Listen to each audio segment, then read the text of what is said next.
होते. किती प्रश्न पाहिले होते? 4. पुरुष मंडळ किती प्रश्न पाहिले होते? राहिला आपला शेवटचा प्रश्न, मरणावरती उपाय काय? मरणावरती उपाय नाही. मरण टाळताच येत नाही. मोठमोठ्यांनी मरण टाळण्याचा प्रयत्न केला, पण ते सुद्धा मरण टाळू शकले नाही. कारण मरण हे टळतच नाही, पण मरण सुधरवता येते. तुम्ही म्हणाल मरण टळणारच नसेल तर सुधरवून तरी काय फायदा? फायदा आहे. अंतकालेच मामेव स्मरण मुक्त्वा कलेवरम. प्रयाति समद्भावय. अंतकाळाच्या वेळी मुखामध्ये भगवंताचे नाव घेतले तर त्याला परत पुढचा जन्म मिळत नाही. जन्म नाही म्हणजे त्याला मृत्यूही नाही. जन्म नाही रे अनिक. मृत्यू त्याचाच असतो ज्याचा जन्म झाला. ज्याचा जन्मच नाही झाला त्याचा मृत्यू तरी कसा होणार? म्हणजे त्याचा मृत्यू संपला. आम्हा मरण नाही, मेले होते काय? का? कारण मृत्यू सुधरवला. कसा सुधरवला? तेही सोपं आहे. मृत्यू कसा सुधरायचा? गळ्यात तुळशीची माळ घालायची, आळंदी पंढरीची वारी करायची, सप्त्यात कीर्तन ऐकायचे आणि आई बापाच्या कंबरडात लाथा घालायच्या. बरोबर ना? आई वडिलांची मन न दुखू देणं हाच मोठा परमार्थ आहे. एक हिंदी गीतकार फार सुंदर वर्णन करतात. अपनी जन्नत को खुदा के लिए जो जग न बना, अपनी जन्नत को खुदा के लिए जो जग न बना, अपनी जन्नत को खुदा के लिए जो जग न बना, अपनी जन्नत को खुदा के लिए जो जग न बना, अपनी माँ बाप का तो अपनी माँ बाप का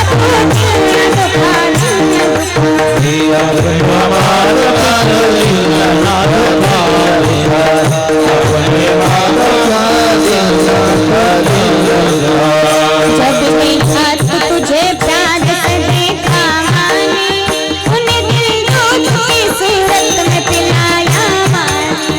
जब देखा तो तुझे प्यार से देखा माने, उन्हें दिल दूध की सूरत में पिलाया माने. तूने इस प्यार के बदले में उसे कुछ न दिया, तूने इस प्यार के बदले में उसे कुछ न दिया. अपनी माँ बाप का तू दिल न दुखाना, अपनी माँ बाप का तू दिल न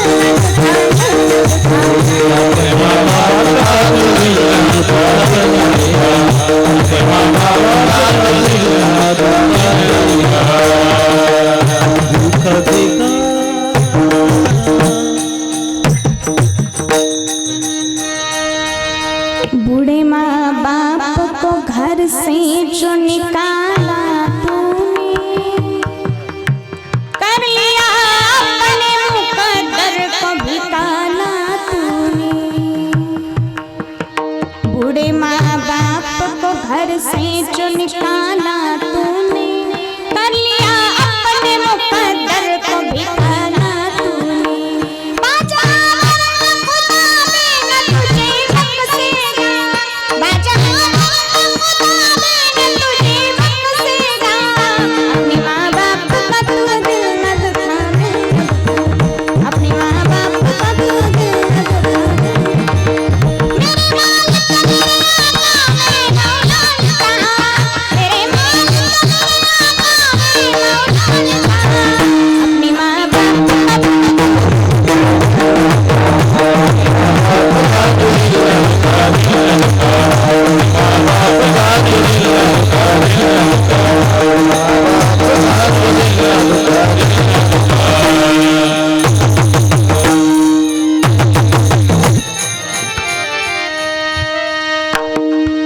माणसं मंदिरात देव शोधायला जातात. मंदिरात देव शोधायला जाऊ नका. मंदिरात देव शोधायला जाऊ, मोठ्याने बोला सर्वांनी, मंदिरात देव शोधायला जाऊ, मंदिरात देव शोधायला जाऊ, या मताची मी नाही. पण खरा देव आपल्या आईवडिलांमध्येच असतो. ज्याने आईवडिलांमध्ये देव पाहिला त्याचा मृत्यू आपोआप सुधारला म्हणून समजा. तो आपोआप या मायाजाळाच्या पार होऊन जातो. काही काही सुनांचे तर पायच धरावे वाटतात. सुनांचे म्हणलं आजीबाई लयच खतकन हसू आलं. शहरामध्ये कुटुंब होते. आई वडील, छोटा मुलगा, म्हातारी. म्हातारी म्हणजे सासू. म्हातारा 30 वर्षांपूर्वीच गेलं होतं. कुठं? वर म्हणजे बाबा वन पावर नाही, हा त्याच्याही वर. म्हातारीने एकटीनं मुलाला लहानसं मोठं केलं, त्याचं शिक्षण पूर्ण केलं, त्याला नोकरीला लावलं, त्याच्या आवडतीची मुलगी शोधून लग्नही लावून दिलं. घरात सून आली, नातू झाला. आता घरात सून आल्यानंतर थोडी थोडी कुरबुर होतेच. होते की नाही? होते की नाही? आजी तुमच्या घरात होते का? हा, सगळ्यांच्याच घरात होत असते. बाबा तुमचं कसं काय? चांगलंय.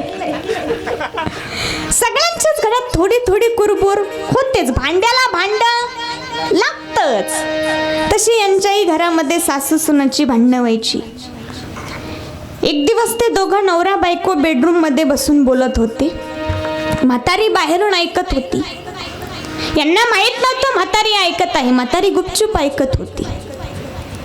हा मुलगा त्याच्या पत्नीला सांगू लागला, अगं आपल्या जॉबमुळे आईकडे लक्ष देता येत नाही आणि तिचं आता म्हातारपण आलं. तिचं दुखणंही तुला आता पेलवत नाही. तुमचे दोघींचे सारखे भांडणंही होत असतात. म्हातारी बाहेरून ऐकत होती. म्हातारी विचार करत होती, हाच का तो माझा मुलगा? हाच का तो माझा मुलगा ज्याला मी 9 दिवस 9 महिने पोटात सांभाळून लहानचं मोठं केलं, तर हाताच्या फोडाप्रमाणे ज्याला मी सांभाळलं तो आज माझ्या आजाराला कंटाळलाय. एक एक शब्द म्हातारीच्या काळजाला धाड धाड धाड आपटत होता. पण म्हातारी जड अंतकरणानं गप्प उभी राहून ऐकत होती. मुलगा सांगू लागला, हे बघ तुमचे दोघींचे सारखे भांडणही होत असतात. यावरती मी एक उपाय शोधलाय. आपण आईला वृद्धाश्रमात टाकू. हे शब्द ऐकताच म्हातारीच्या काळजात खंजीर खुपसावा असा शब्दांचा मारा म्हातारीला बसला. म्हातारी धाडकन जमिनीवरती कोसळली. अंगावरती डोंगर कोसळल्यासारखी म्हातारी खाली बसली. म्हातारी विचार करू लागली, आता जर सून बोलली तर नक्की मी वृद्धाश्रमात जाणार. पण सुनानं जे उत्तर दिलं, ते उत्तर ऐकून सासूच्या डोळ्यातून पाणी आलं. काय उत्तर दिलं तिनं मोठ्या आवाजात सांगितलं, आई वृद्धाश्रमात जाणार नाही म्हणजे नाही. अगं मग तिला गावाकडे कोण सांभाळणार? तिला दवाखान्यात कोण घेऊन जाणार? तिला भाकरी थापून कोण खाऊ घालणार? नाही, आई गावाकडेही जाणार नाही. आई गावाकडेही जाणार नाही. आई वृद्धाश्रमातही जाणार नाही. आई इथेच राहणार, आपल्या सोबतच राहणार आणि आई माझ्याच हातच्या भाकरी खाणार. पाहिजे तर मी नाही जॉब करणार, घरीच मुलांची ट्युशन घेईल. यामुळे आईकडेही लक्ष देता येईल. जशी तुमची आई आहे तशी माझीही ती आईच आहे ना. पैसा कमवण्यासाठी संपूर्ण आयुष्य बाकी आहे हो, पण त्या आईची माया कितीही कमवली तरी ती अपुरीच आहे. आठवा ते दिवस ज्या वेळेस तुमचा तुमच्या आईनं एकटीनं तुम्हाला लहानचं मोठं केलं, तर हाताच्या फोडाप्रमाणे तुम्हाला सांभाळलं. कधी शेजारच्या काकूंकडेही तुम्हाला लहानपणी ठेवलं नाही का? कारण ती शेजारची व्यवस्थित लक्ष देणार नाही आणि तुम्ही म्हणताय वृद्धाश्रम. स्वतःच्या रक्ताचं दूध करणं तुम्हाला पचलं आणि तुम्ही म्हणताय तिला वृद्धाश्रम. शक्यच नाही. अगं हे तू बोलतेस? हो, मीच बोलते. मग असंच जर असेल तर तू का भांडते तिच्याशी? का भांडते म्हणजे माझी सासू आहे, माझ्या सासू बरोबर नको भांडू तर काय लोकांच्या सासूंबरोबर भांडू?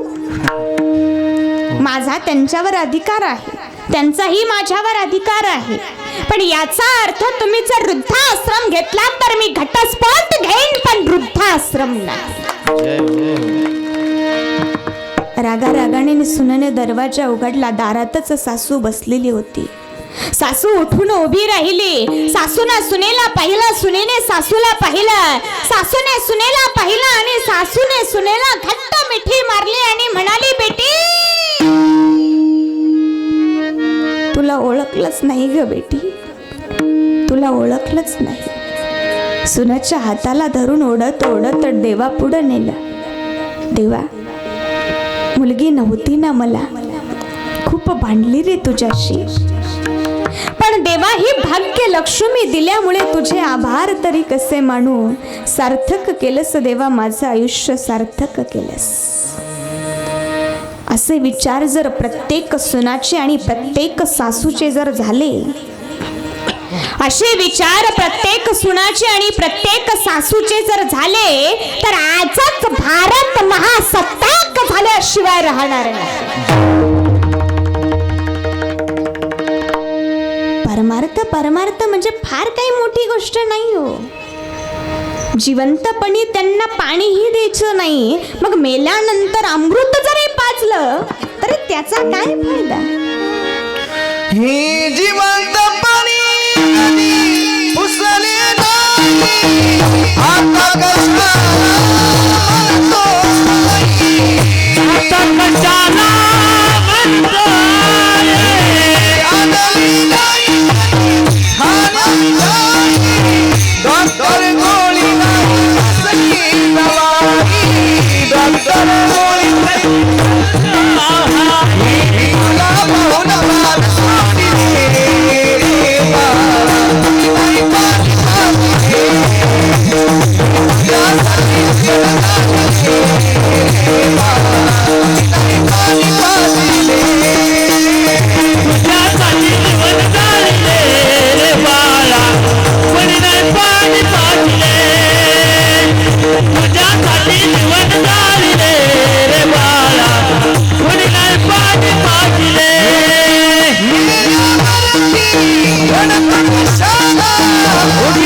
आई वडिलांचं मुला मुलींवरती किती प्रेम असतं। एक 15 वर्षाची मुलगी काहीतरी चाहूल लागली म्हणून झोपेतून खटकन जागी झाली आणि समोर पाहते तर काळाकुट्ट माणूस, धिप्पाडचा धिप्पाड माणूस। मुलीने विचारलं, कोण आहात आपण? मी यमदूत आहे। यमदूताचं नाव ऐकून मुलगी थोडीशी घाबरली। का आलात आपण? तुझ्या आईला नेण्यासाठी आलोय। हे शब्द ऐकताच मुलीच्या डोळ्यातून गळगळ गळगळ अश्रू सुरू झाले। यमदूताचे पाय पकडले, नका ना नेऊ माझ्या आईला, नका ना नेऊ माझ्या आईला। माझ्या आई ऐवजी तुम्ही मला घेऊन चला, माझ्या आईला जगू द्या, तुम्ही मला घेऊन चला, आपण अदला बदली करू। यमदूत म्हणाला, अगं ही अदला बदली अगोदरच झालेली आहे। खरं तर मी तुलाच नेण्यासाठी आलो होतो, पण माझी चाहूल तुझ्या आईला लागली। तुझी आई झोपेतून जागी झाली आणि तुझ्या आईने मला सांगितले, माझ्या मुलीला जगू द्या, मला घेऊन चला, माझ्या मुलीला जगू द्या, मला घेऊन चला, माझ्या मुलीला जगू द्या, मला घेऊन चला। हे म्हणणारी फक्त आईच असते, फक्त आईच असते, फक्त आणि फक्त आईच असते। ही आई माझी मायेचा सागर, तिला तिने जीवनाचा। आई माझे मायेचा सागर, तिला तिने जीवनाचा। तडपत्या उन्हात, रखरखत्या रानात, राहिलीच माझी साथी आई कष्टाच्या घामात। माझ्यासाठी राहिलं कष्टाच्या घामात। मुठभर घास, घडी घडी तिला मुखवास, जीवनाच्या वाटेवरती किती असतो त्याचा धारा। आई माझी मायेचा सागर, तिला तिने जीवनाचा। नभाचा नदी युग चंद्राची कोर, शीतल तुझी छाया मला हवी जीवनभर। छाया मला हवे जीवनभर। शीतल छायेमध्ये उभा आयुष्यात गेलं, आईने बापाशी दिलं, आई तुलाच मागेन आई मागेन। मायेचा सागर, तिला तिने जीवनाचा। आई माझी मायेचा सागर, तिला तिने जीवनाचा।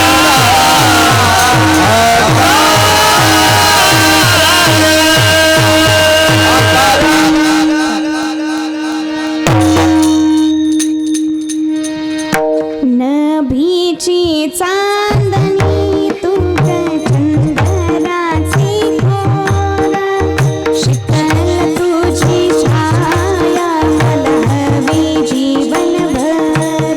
तुझ्या शीतल छायेमध्ये उभं आयुष्य हवेन, आई देवा करे धीर, आई तुलाच ग मागेन आई माझी। मायेचा सागर, तिला तिने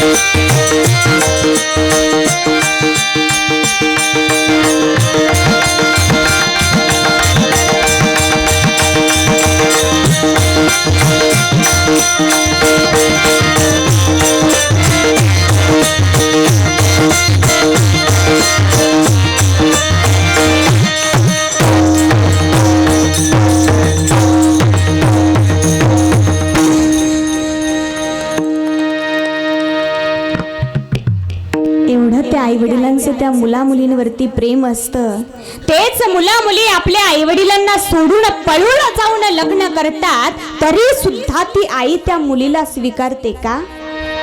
आई आहे ना ती, रस्त्याने जाताना गल्लीतून जाताना तो बापवर मान सुद्धा करत नाही, पण मुलीला मात्र शब्दाने दुखवत नाही का? बाप आहे ना तो. ज्याला आईबाप नाही त्याला विचारा आई बापाची किंमत. जगातील मुला मुलींना हात जोडून विनंती असेल, आई बापाचं वर्षश्राद्ध नाही केलं तरी चालेल, जिवंतपणी त्यांना तांब्याभर पाणी आणि चतकोर भाकर नाही दिली तरी चालेल, त्यांना गोळ्या औषधे नाही आणून दिले तरी चालेल, त्यांना कपडे लत्ते नाही आणून दिले तरी चालेल, पण पळून जाऊन लग्न करून त्यांची मान खाली घालू नका, त्यांची मान खाली घालू नका, त्यांची मान खाली घालू. आईबाप आहेत होते. ज्यांना आईबाप नाही त्यांना विचारा आई बापाची किंमत. एक साल की कीमत उसे पूछो जो परीक्षा में फेल हुआ है. एक महीने की कीमत उसे पूछो जिसकी एक महीने की मजदूरी ना मिली हो. एक घंटे की कीमत उसे पूछो जो किसी का इंतजार कर रहा हो. एक मिनट की कीमत उसे पूछो जिसकी अभी अभी एक मिनट पहले ट्रेन छूट गई हो. एक सेकंड की कीमत उसे पूछो जो एक्सीडेंट से बाल बाल बच गया हो. और माँ की कीमत उसे पूछो, माँ की कीमत उसे पूछो जिसको बिना माँ की पूरी जिंदगी गुजारनी पड़ी. इराक देशातील अनाथ आश्रमामध्ये छोटे छोटे मुला मुली खेळत होते. अनाथ आश्रम. एका छोट्याशा 4 वर्षाच्या मुलीने खडूने फरशीवरती एक चित्र काढले. एका झोपलेल्या स्त्रीचे चित्र काढले आणि ती छोटीशी मुलगी सुद्धा त्या चित्राला खेटून झोपली. आणि बाकीच्या मुलांना सांगू लागली, हे बघा मी आता माझ्या आईच्या कुशीत झोपलेली आहे. आता मला थंडी सुद्धा वाजत नाही, कारण माझ्या आईच्या कुशीत झोपलेला मी. माझी आई मला आता कुरवाळत आहे. माझी आई माझ्या कुरळ्या कुरळ्या केसांमधून हात फिरवत आहे. ज्याला आई नाही त्याला विचारा आईची किंमत. त्यांना आई मिळाली नाही, त्यांना आई मिळाली नाही, पण त्यांना आई कळाली. तसे या परिवाराला सुद्धा आई कळाली. म्हणून आईच्या ऋणातून मुक्त होण्यासाठी, आईचा उद्धार होण्यासाठी या परिवाराने हा कार्यक्रम आयोजित केला. या परिवारासाठी एकदा जोरदार टाळ्या वाजवा.